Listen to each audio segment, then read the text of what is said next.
Yo, it's your boy Logos, and today I want to react to the second part of this long series I gotta do from FD about the road faces of Black conservatism. I don't know, I don't respect them, and I don't respect his opinions because all his videos, it seems so far, is nothing but opinions. There's no evidence or fact behind it, and if you disagree, he calls you a coon, racist, or furthering white supremacy. It's a very simple-minded mindset and a simple-minded argument. But I'm not surprised by him. After Ram, my homeboy that does the channel with me, he told me that he doesn't even debate people. He says it's not something he need to do or whatever, but it's not surprising because I take actual, confidence, brain power, and knowledge.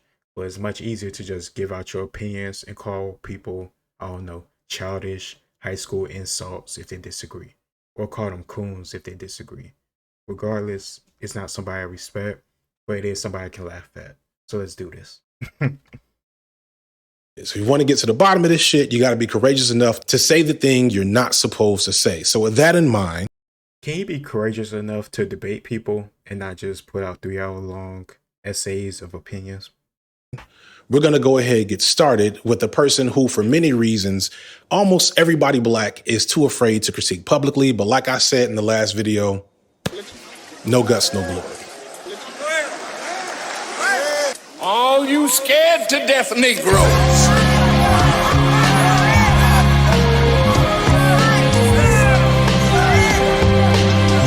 Just sit down. All right, so we are outside in a secluded area where it is hopefully safe for me to break the rules about who I talk about on this channel. I am quite confident that some people are already about to hit the comment section or just click off the video outright. Peace to you all. For everyone else that wants to stick around and hear some useful critique of one of Black people's most legendary political figures, welcome, and give me a little grace while we get this started. Please don't click off the video. Just hear me out. I'm gonna be as nice as I possibly can. Bro, he spouts nothing but opinions and nonsense for all of his videos. But somehow, someway, I'm supposed to get click off and be upset because he can critique Louis Farrakhan. I don't give a shit about him. Even growing up, like I wasn't a fan of Louis Farrakhan and had nothing to deal with white supremacy. I grew up in a Black neighborhood, went to predominantly Black schools. Like, come on, man, my friends were predominantly Black or Hispanic. So they had nothing to do with white supremacy. I just don't have no respect for Louis Farrakhan or this fucking trash. I am genuinely scared of talking bad about Louis Farrakhan. I have family who are NOI, which stands for Nation of Islam. I'm from Chicago, the headquarters of NOI. I've seen the fruit of Islam, the security force of the NOI, put in work before. And also Farrakhan is low-key immortal. The man is about to be 90 years old. Damn. He's beat colon cancer 3 times and he hasn't slowed down yet.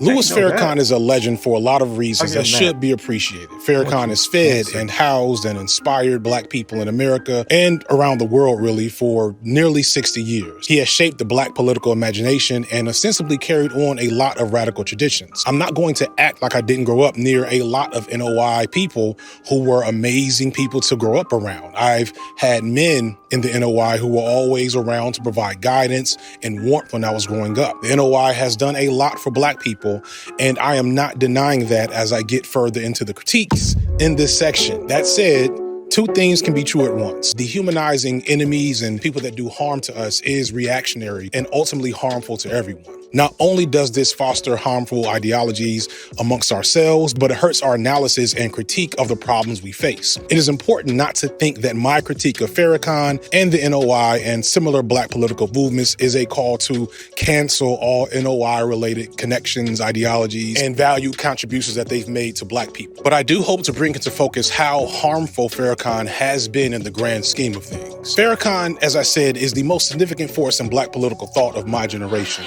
Black people who were brought to this country were stripped of their names, language, culture, religion, God, and taken totally away from the history of themselves. Here are 30 million people who don't wear their own names. They wear your names. who don't speak their own language. They speak English, which is not their language. That said, the gist of things is that Farrakhan, while all of these good things, has a ton of obvious and inexcusable baggage that has been subterfuged and ignored for far too long. Listen, here's my perspective on it. Maybe it's because I'm a history nerd. Maybe because I love to study military history. Part of military history is studying the results of those battles. Oftentimes in ancient times, medieval times, if you win the battle, you're gonna get slaves. And my whole point is slavery has been around since the dawn of time, since the dawn of man. Africans was enslaving Africans, Europeans was enslaving Europeans, Asians was enslaving Asians, so on and so forth. That's the whole thing. Whoever you're close to, depending on your technology, whoever you're close to is the people you're gonna go to war with, and those people who you defeat are gonna be your slaves if you don't kill them most of the time. That's just the way it is. That's how the Europeans were able to get African slaves, because African tribes, African kings had slaves and they would sell them to the Europeans for guns, technology, and other things they needed. And oftentimes, especially when it came to like guns and stuff like that, they used those same guns to get more African slaves and sell them to the Europeans. It's just the way the world was, and be grateful that you wasn't born in that time. That's my perspective on it, because you can't change anything by doing all this hoopla nowadays. That's my opinion. He is the most significant voice in Black political thought and has saved countless lives, but he's also played in our faces and kind of wasted our time for the last 60 years while steering Black political thought away from anything useful or meaningful pretty much the whole time. So let's get into the easy stuff, the stuff that really should not be controversial. First and foremost, the NOI is low-key a cult. Like, surely y'all know this, right? If you've read the autobiography of Malcolm X, you understand that what the NOI believes is not that far from Scientology. About 6,600 years ago, when 70% of the people were satisfied and 30% were dissatisfied, among the dissatisfied was born a Mr. Yakub. He was born to create trouble, to break the peace, and to kill. What? His head was unusually large. Though he was a black man, Mr. Yakub, embittered toward Allah now, decided as revenge to create upon the earth a devil race, a bleached out white race of people. From his studies, Islam didn't even come about until like the 900s, like 8 and 900s AD. The Islamic explosion that occurred in like the Middle East, right next to the Byzantine Empire. Like, what the fuck? What is he talking about? How is that even possible? If, like, you know, the white people was already there in the region, had their land before the Muslims even existed, before Muhammad even existed. And here's the crazy thing about people like, I don't even want to just say people like Malcolm X, because he's been gone for so long now that who knows how he would be in modern day. But people that are similar to him in modern day, that is very Islamic because they say it's going against, you know, white supremacy, this and the other. You know, you're conveniently ignoring the fact that the Islamic slave trade had just as much or even more African slaves compared to, you know, the European slave trade. Like, is that just conveniently ignored because they don't work with your ideology? It's ridiculous. Everybody had slaves. People had slaves from different areas of the kingdom or different areas of the world, depending on who they had in contact with. It all goes back to technology and reach. I don't know, just stupid. the big head scientist knew that black man contained two germs, black and brown. He knew that the brown germ stayed dormant, as being the lighter of two germs, it was Elijah Muhammad teaches that the greatest and mightiest God who appeared on earth was Master W.D. Bard. He came from the east to the west, appearing in North America at a time when the history and the prophecy that is written was coming to realization. I was to learn later that Elijah Muhammad's tales, like this one of Yaqub, infuriated the Muslims of the east. While at Mecca, I reminded them that it was their fault, since they themselves hadn't done enough to make real Islam known in the West. Their silence left a vacuum into which any religious faker could step and mislead our people. You mean like the same fakers that coming up with this Scientology nonsense? This is crazy. If Malcolm X really did believe this, like, I just don't agree with it. But once again, he's not a messiah. He's not some God figure. Just because Malcolm X or MLK or whoever says something doesn't mean I have to disagree or agree because I'm black. It's stupid. Think for yourself. And this lends to a plethora of conspiracy theories that have always dogged pretty much since the NOI came into prominence, and actually a little bit before. We'll get into that later. Whether this is the myth of the gay agenda and the feminization of black men, or aliens, and some of these brothers are flat earthers. And of course, we can't ignore the rampant anti-Semitism. The satanic Jews. Whoa.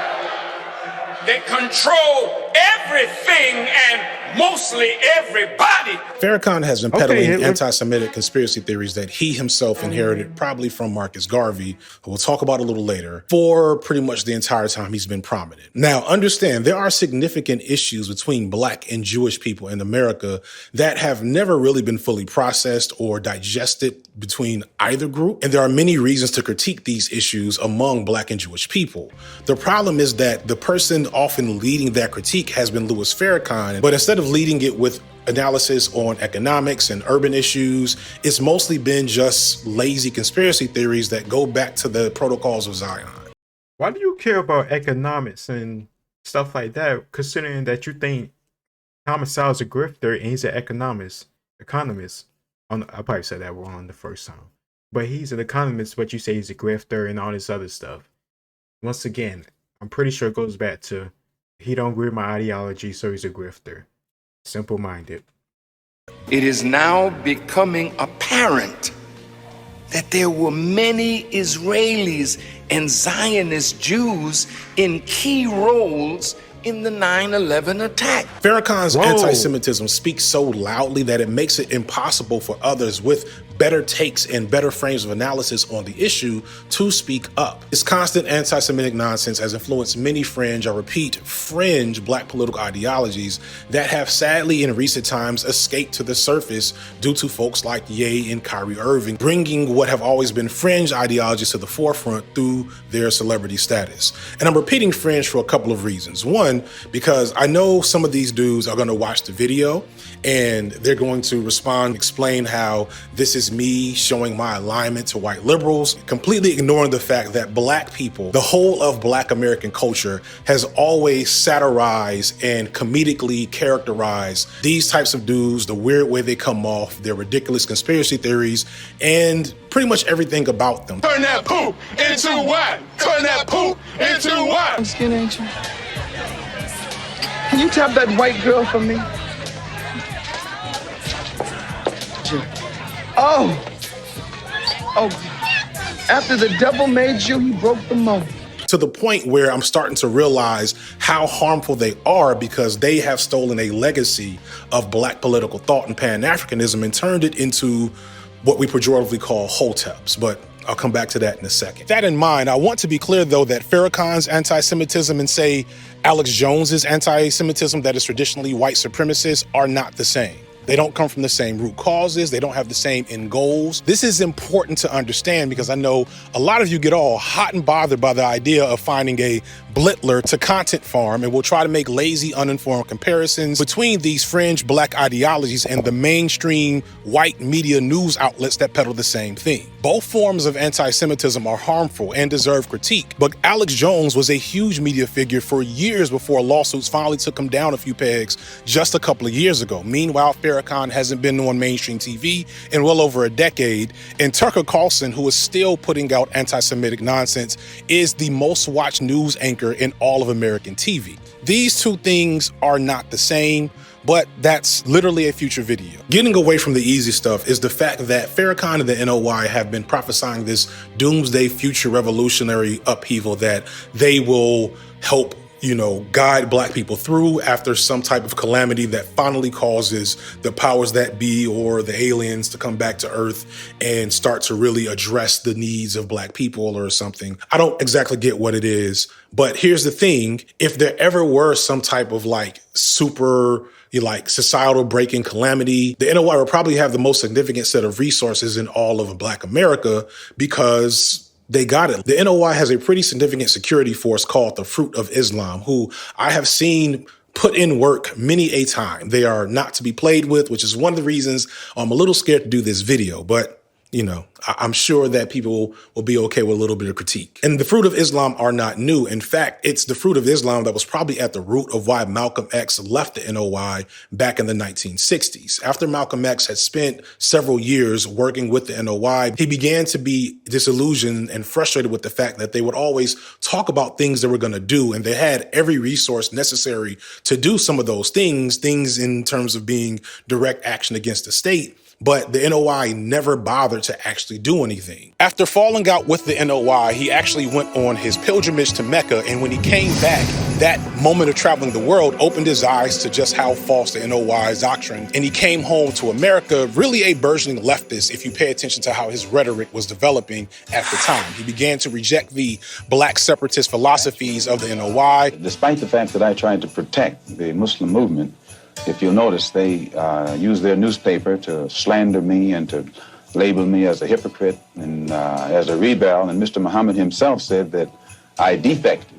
Well, in reality, I never even left the Muslim movement. They put me out. The NOI was not at all happy with this and constantly levied threats in his direction, threats that eventually came to fruition as Malcolm X was assassinated by NOI members in February of 1965. 1 minute later, he was shot down by 10 bullets.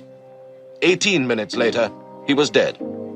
For Malcolm X, too, the chickens had come home to roost. We were very shocked yesterday on hearing of Malcolm's death. Can't blame that on white people. We have known Malcolm for quite a few years.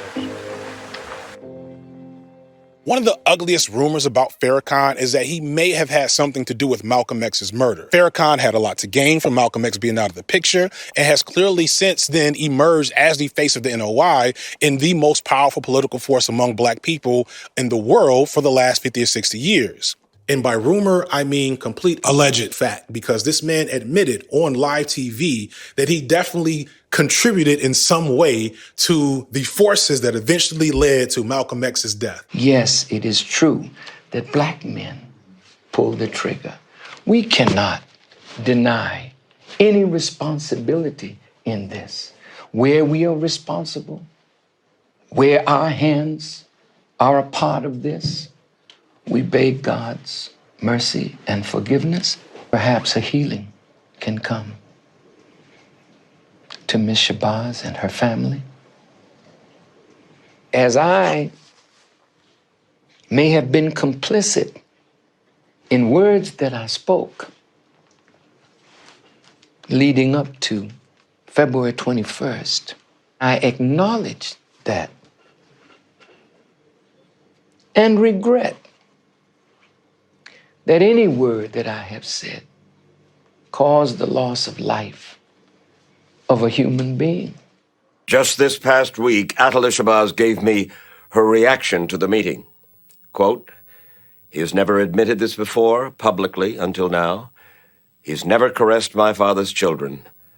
I thank him for acknowledging his culpability, and I wish him peace." It's so crazy to me when I went back. Like, I've known this because, you know, I'm from Chicago and I grew up in these communities. So like we all know that Farrakhan was alleged Malcolm X's assassination. But like, I didn't remember this video clip. And like, when I watched this, it's like, y'all, he admitted he alleged shit. Why does he get a pass for this? Why is this like something we're not supposed to talk about? This man helped allege Malcolm X, and he probably did it with the feds. Y'all. And we don't know this for a fact, but we do know that the men who were initially arrested and convicted of Malcolm X's murder were NOI members, but they also themselves were recently released. And now the Shabazz family, Malcolm X's children and grandchildren, are suing the CIA, the FBI, and a bunch of other alphabet groups because they recognize that there was definitely some type of cover up in Malcolm X's assassination. A cover up that, you know, we don't know exactly who killed Malcolm X, much like many people from that time period where assassinations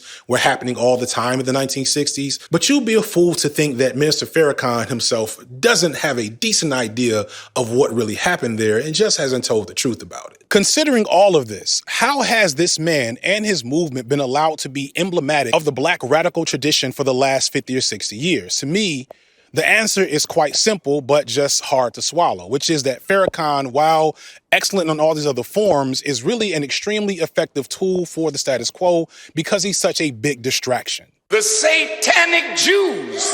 I grew up in Chicago under the Islamic practices of Warfdi Muhammad, the actual legitimate son of the Honorable Elijah Muhammad, who created the NOI years before all this happened. Warfdi Muhammad was supposed to be in Farrakhan's place. He was expected to take over the NOI after Elijah Muhammad died, but Warfdi Muhammad rejected the NOI pretty early on in his life because of its black supremacist doctrines and cultist ways. Warren sought to lead black people toward Orthodox Islam. He took what was left of the NOI and took it into traditional Islam in Chicago. Minister Farrakhan, you were once one of the nation's most visible and articulate spokesmen, but it seems you've had a low profile since Wallace D. Muhammad assumed the leadership of the organization. Is that by design, if it's true?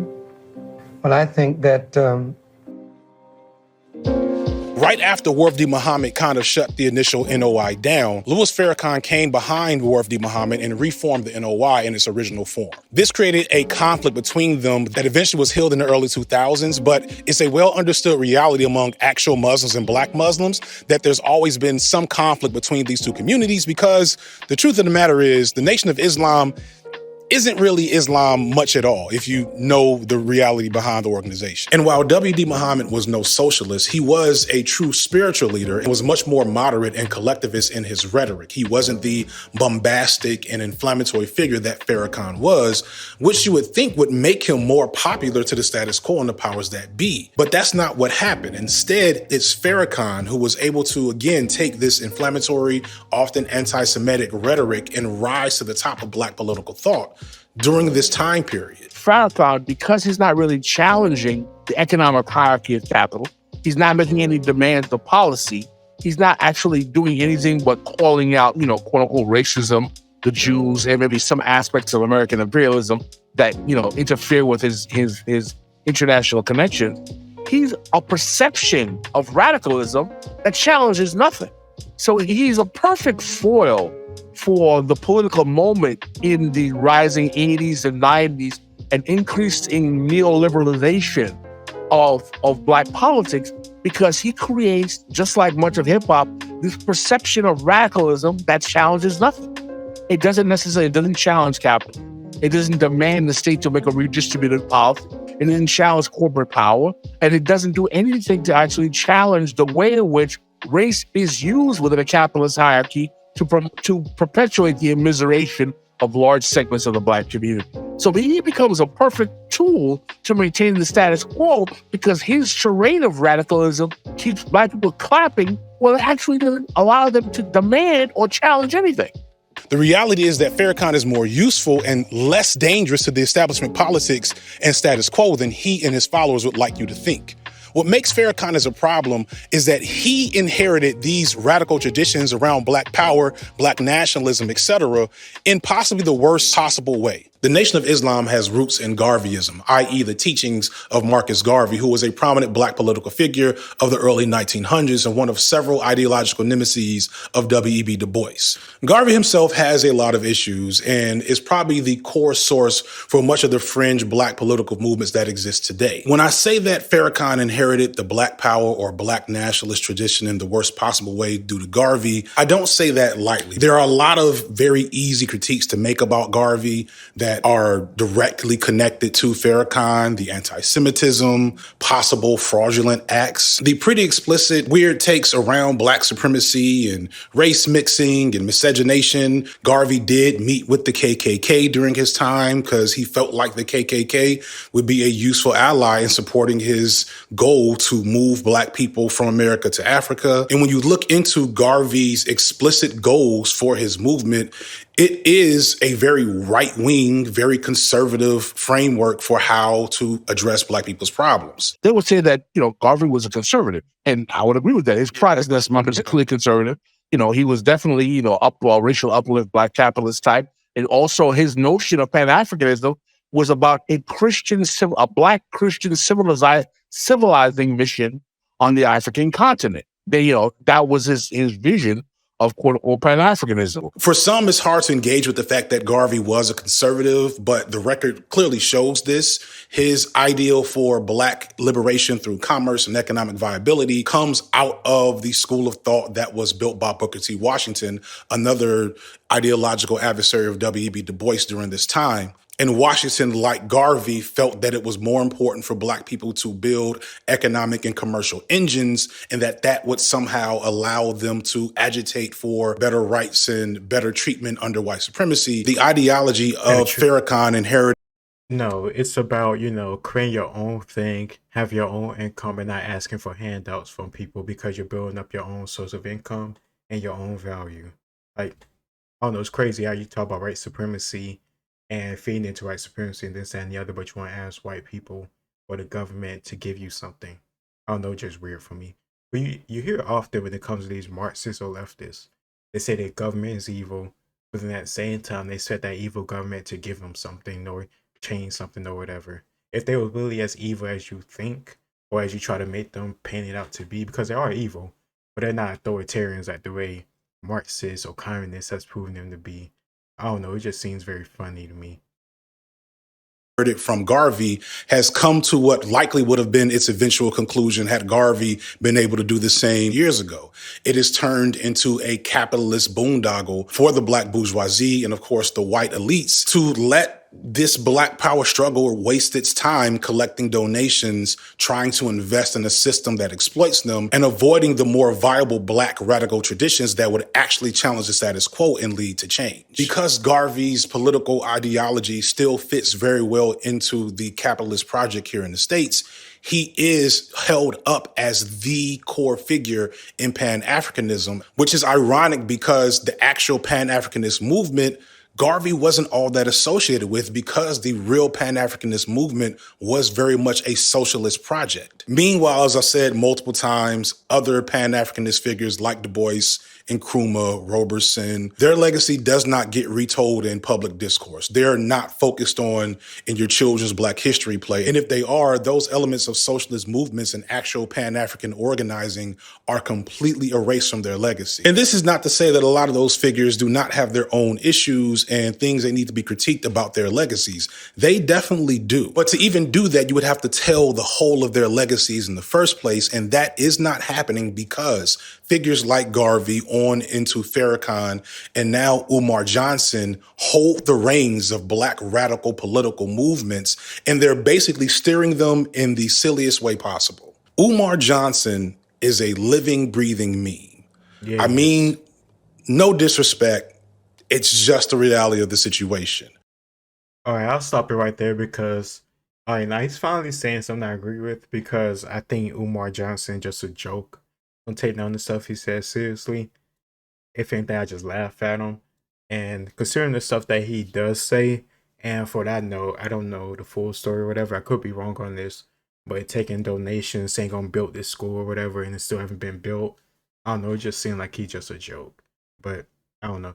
I still consider FD whatever to be a joke too, because he's all about Marxism, communism, this, that, and the other, and I just don't agree with that.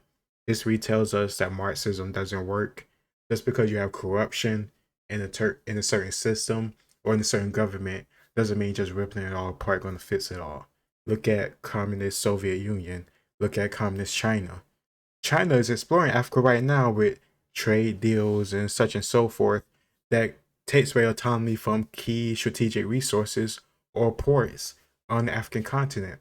But that's communist people doing that. That's a communist government that had to be forced to use capitalism to survive, because you can't just be communist and then be prosperous. It just doesn't work that way. Same with the Soviet Union. They wouldn't have survived or been, I don't know, as productive that they were without capitalist investors or capitalist imports like during World War II, but even before that with the investor part. The oil industry, the steel industry, all the other mineral resources that they had that made them so strong, that production only went up after capitalists came into the country and made those specific industries better through capitalist means, not through Soviet, not through communist, and definitely not through Marxist means. And that's just the way it is. So that's why I don't agree with him. And I consider most of the stuff he say to be nonsense. But I'm curious to see what you guys say about Dr. Umar Johnson, because I don't like Dr. Umar either. I don't care about Louis Farrakhan either. He's not the ambassador for black people. I speak for myself. I don't need FD organism. I don't need Louis Farrakhan, Umar Johnson, MLK, Malcolm X to speak for me nowadays. I speak for myself because I'm my own person. Excuse me. I am my own person, and I don't need to, I don't know, just go with the bandwagon or just go with whatever else people agree with just because we have the same skin color or anything else that might be a characteristic. I don't know, just being very simple-minded to me. But that's just me. It's your boy Logos. Like, share, and subscribe, and I'll see you next time. Peace.